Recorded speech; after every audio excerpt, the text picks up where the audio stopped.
السلام علیکم۔ فرض کی 4 رکعت نماز پڑھنے کا طریقہ سیکھیں گے، تو آئیے شروع کرتے ہیں۔ سب سے پہلے ہمیں 4 رکعت نماز فرض کی نیت کرنی ہے۔ اس کے بعد ہمیں ہاتھ باندھنے کے بعد ثنا پڑھنی ہے۔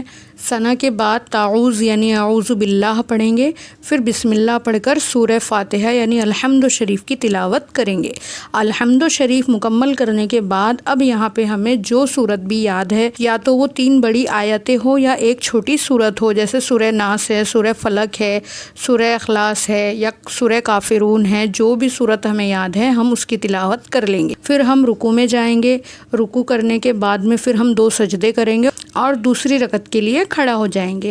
جب دوسری رکعت کے لیے کھڑا ہوں گے تو شروع میں بسم اللہ پڑھیں گے، پھر سورہ فاتحہ یعنی الحمد شریف پڑھیں گے، اور اس کے بعد جو سورہ ہمیں یاد ہے، اگر ہمیں ایک ہی سورہ یاد ہے تو ہم اس کی بھی تلاوت کر سکتے ہیں۔ پھر ہم رکوع میں چلا جائیں گے۔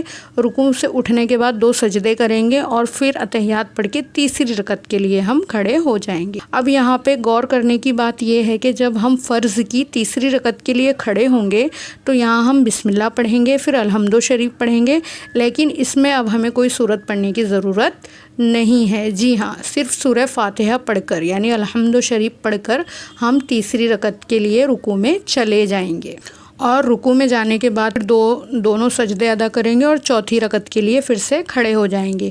چوتھی رکعت میں بھی ہمیں سورہ فاتحہ پڑھنی ہے، یعنی پہلے بسم اللہ پڑھیں گے، پھر الحمد شریف پڑھیں گے، اور پھر اس میں بھی ہمیں کسی بھی سورت کی تلاوت کرنے کی ضرورت نہیں ہے۔ پھر سیدھا ہم رکوع میں چلے جائیں گے۔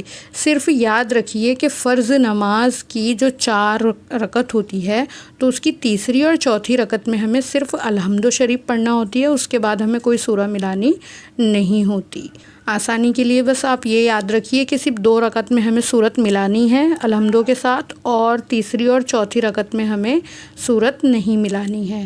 ٹھیک ہے، اسی طریقے سے پھر ہم چوتھی رکعت مکمل کر کے سلام پھیر لیں گے۔ اس معلومات کو دوسروں تک ضرور شیئر کریں۔ جزاک اللہ۔